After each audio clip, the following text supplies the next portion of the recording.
my gosh, sorry. Okay, I promise you, boy dogs are like little boys. They are bad. Just bad. Okay, so I was training her downtown, and then I started training a group of other women. So back in college, I started doing group training because I was on a time crunch. I had school and work and everything, so I was training her and quite a few people. It started with one-on-one sessions, and then it became group training. And while I was there, there was a man named Joe. What was his last name? I forget his last name. But it was a man named Joe who approached me about teaching a class. They had a teacher there that they were actually having her go and move to a different location. So they wanted me to teach the group trainings at this location. So Orsini, the management of Orsini, would pay him, and then he would pay me to host free classes for all the residents at this apartment complex, right? So I was training everybody. Everything was cool. There was a man there before who actually, I guess, like left. I don't know if he quit or got fired. And then they had a temporary woman, and that's the one that they were having me replace because she was actually one that would teach under the location. Well, the guy that was there before he left, he told me that outside of getting paid, one of the things they worked in the contract was that he would live at the apartment complex for free. And then, it was either that or payment. And he chose to live there for free because obviously that's what most people do use the rent for, money for rent. And I was like, okay, cool. So I was getting paid. I talked to management about saying about doing their rent swap or whatever, but everything was cool. So because I was actually doing training there as well for my clients, I would encounter a lot of the different residents in the gym. And there was a guy that I was dating at the time who lived there too. So he would help me get the word out for different people to come and join the class. So the class when I started training was packed. Like it was packed so much to the point where we didn't even have space in the gym without people running into machines and stuff.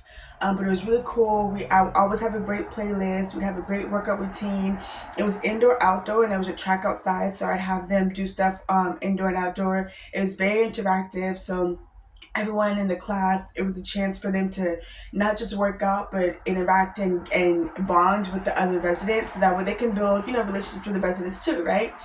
So everything was cool up until one time I got a check, and at this point the check was for multiple locations. I was training at Orsini, I was training at the DaVinci, and I was training at the Lorenzo. Now the Lorenzo was housing for USC, was student housing. I was training at all three of those locations where again they paid me to host free classes for other residents. Now every now and then at the Lorenzo, they would let me work out there too. I could work out at all of them, but Orsini I had to work out because I would be there all day, literally from like 7 a.m. to 11 p.m. And Lorenzo, I just loved their get up. They had their rock climbing wall and everything, so I would train there too sometimes. And it was like a way for me to get to know some of the students and everything like that. Now, fast forward, I did not think I'd be in a situation with USC, and it's like, dang, even though it was through management, I used to work for y'all technically. What? It's crazy. And now I'm like, in a lawsuit against you. It's wild. Fast forward. So, back to this guy. So, this particular check was over $4,000 because, again, that's the payment for training multiple locations because I would train at Lorenzo Monday and Wednesday. At Lorenzo at Orsini Monday and Wednesday. I would train Saturday and Wednesday, and then there'd be one day during the week for the Lorenzo, one day during the week for the DaVinci. So it was multiple times. I was doing about 4 trainings a week. So the check itself was about $4,000. Well, that particular year, my family and I had waited outside to get phones or whatever at this particular establishment. So it was like back when like you'd wait outside the establishment before the location would open, and boom. So we did that. We were waiting in line. We go inside. My sisters at the time and everything was still. We were all on their plan, but like they were getting their phones taken care of, and I was paying for my own. Now I was with them, but I also am like a little confused because I was like taking care. I don't know how we were all together. We were all together, whatever, right? So we go in and they get the phones and, they pay for take care of it. I go to get my phone and my card doesn't go through and I check my balance. The check had bounced. And I was like, okay. So then immediately after we left, then we went to the bank and, I'm talking to the bank like I'm so confused. Like I just deposited this check. I haven't done anything. And the check didn't, you know what I mean? So then it goes from me being at the bank teller to now me sitting at the little desk or whatever. And as I'm sitting there talking to the people, they're on the phone with corporate and they're on the phone with everybody else. And I'm there for some time, like at least like 20 minutes. And it ended up being, she was like, okay, well, just so you know, the check was, this issue with the check on that person's part, like the person who issued the check and not you. Like, you're okay, we'll work it out, we'll give you the funds, it'll be some time, but like, you're okay. And I was just like, okay, so now I have an issue because I'm like, dude, you gave me a bad check. Well, eventually we worked it out, but I was like, you gave me a bad check and now I'm not even 100% sure if I'm going to get those funds. Like, so that means I just did all this work for free. Like, what the heck? So I had a key fob to the location because I was, like I said, I was teaching classes there. I was training all the time, and I was there from like 7 a.m. to 11 p.m. every day, like literally Monday through Saturday. Now I didn't get the key fob through him. I did get it through someone else. It doesn't really matter how I got it, that's the point of the story, but I didn't get the key fob through him. Now that's important.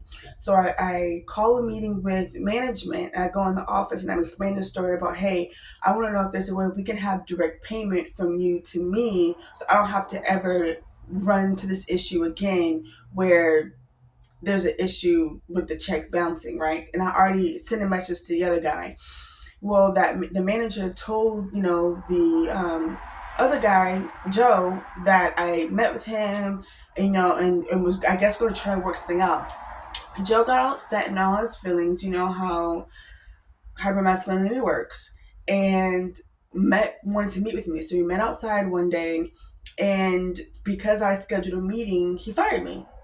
Told me I was not able to do any of the classes anymore, asked my key fob back, and I'm like, well, you didn't give it to me. He was like, well, you shouldn't have had it in the first place. Literally took the key fob from me, though it wasn't his, it was a resident who gave it to me. So that resident had to pay for a new key fob, and did not give me my last check. So I never got that $4,000, ever. So I worked for free all the time, never got it back. And in California, when you fire somebody, they're supposed to give you your last check that day. They never gave it to me, ever. One, right? Two, there was also a lot of harassment after that. So I still had clients that I was training outside of that. And as I was training the clients, if I would leave to go, get weights, or I have to walk across the gym to set up, exactly what it is that they were going to do for the next workout, he'd come up to them, tell them not to train with me, was like literally berating my clients, and they felt so uncomfortable. So then there were two gyms. So then we started going and training at the other gym, and because now I'm like avoiding him and all other kind of stuff, he went to the front desk and tried to tell them that I wasn't allowed on the property anymore because I'm not, training him. And I'm like, well, I'm not working with the class. I'm like, okay, that's fine. I didn't bother the person who was teaching a new class, nothing. Even if I was training during when the class was going, I literally would go and technically hide in the corner to train my class so that way I would be completely non-disruptive to the class. I had no hard feelings, no nothing. And but he didn't like the fact that I was still training clients and still doing my thing.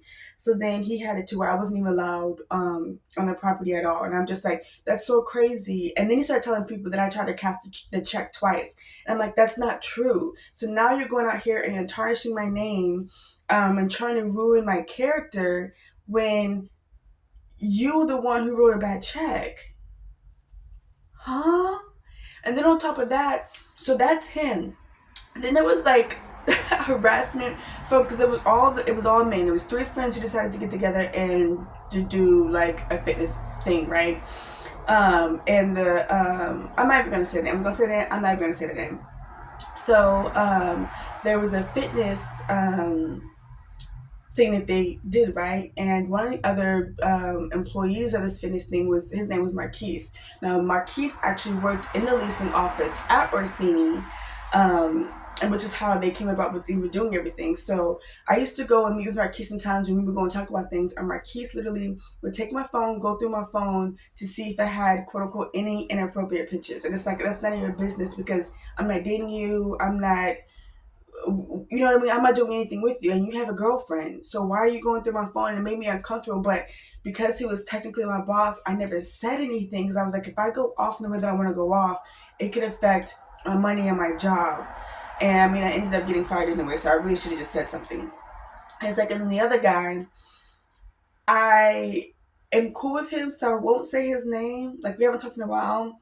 But I will say he was inappropriate as well, because he showed me a sex tape of him and his girlfriend and the mother of his children, and that was inappropriate. I should have never seen that. I should never know what her vagina looks like. Ever. Ever. I didn't ask to see it. It was just boom. And it's just like, there's something wrong with y'all. There's something wrong with y'all. And then after I left there, I really was like, okay, well, how can I figure out how to work for myself? And then, then my full on business came about, where I started doing, I had moved to my studio in North Hollywood eventually. I got a website. I started training in person and online. And then that's how I became the fitness influencer that you guys know. Like, I was already that person, that, like I said, I started in college, but that was like the full on turning point of like you guys knowing who it is that y'all know now. And it was really cool, because it's like, back then I was training like all strippers. Like, I had clients who weren't, but I was training a lot of models, a lot of strippers, and people in the industry. Like, the stripper girls used to be like, if you want a booty, go to her, because she's gonna help you get your booty, because obviously, like, it helped them. So I love strippers. Okay. Now, when I went get into ethics and religion and all that stuff, because sometimes you really just gotta do what you gotta do, and I never judged them for what they did. I, listened to them, and we were really close and cool. And there was even one girl, Ashley. Hey, Ashley, what's up, girl? She had a really cool hookup with the owner of this restaurant, and one time he did me a huge solid. I wanted to get some food before the restaurant even opened, and he cooked it for me before the restaurant even opened, and allowed me to come in hours before the restaurant even opened. So it's just like the hookup that connects, all that, okay? But this video really is just like, it was so crazy, because it's like, another thing too, outside of just doing my class, I would teach for the boxing class. They downstairs in the basketball court, there would be a lot of different people there who would come to the boxing class. I had a section in the boxing class. Now, Orsini at the time was really popular. There used to be a lot of, celebrity and artists and stuff, like, who would come and, do work out there, be in the gym, just hanging around, like, whatever. And then, like I said, I was dating somebody at the time. His name was Jamal. Now, I don't have no issue with Jamal. He's cool. We did break up, and that's a whole nother story, but his name was Jamal, right? Now, after I stopped training there, I would still hang out with him and his Saudi friends out by the pool. And it got to the point when they were like, you're not even allowed to be out by the pool. You don't live here. And I'm like, yeah, well, I have friends here, so I'm allowed to hang out with my friends and stuff out by the pool. Like, you can't tell me what I can and can't do just because you're mad that you wrote me a bad check, and then you went around and tried to tarnish my name. And isn't that, what's that, I forget what the word is, but like something against my character. Like, you not only you mess with my money, because like I said, I never got that money. You also tried to attack my character, so that way nobody would ever work with me as a trainer, and that is unethical. And it's crazy because, he still went on to, continue to train. He still, does boxing training now, and this and that, blah, blah. He's a big, tall guy, big, buff guy with dreads. But yeah, so it's just like, if, and I know a lot of people, because even when I started training, a lot of people were like, what happened? I didn't even want to get into it. I didn't want to be that person who's out here, like, saying stuff when I really should have. So if you were ever watching this video and you used to live at Orsini and wonder why the really fun bomb classes eventually, they when I left, so did the fun. And you're wondering why those classes stopped on my end and why I didn't teach when he got mad that I took it to management about him writing a bad check. And I didn't go to be messy and petty. I went so I could try to figure out how I could secure my funds. I was trying to figure out how to make sure I could still get paid. Okay? Okay. So that's that. I love y'all. And yeah, I'll see you guys in the next video. Wow. Love y'all.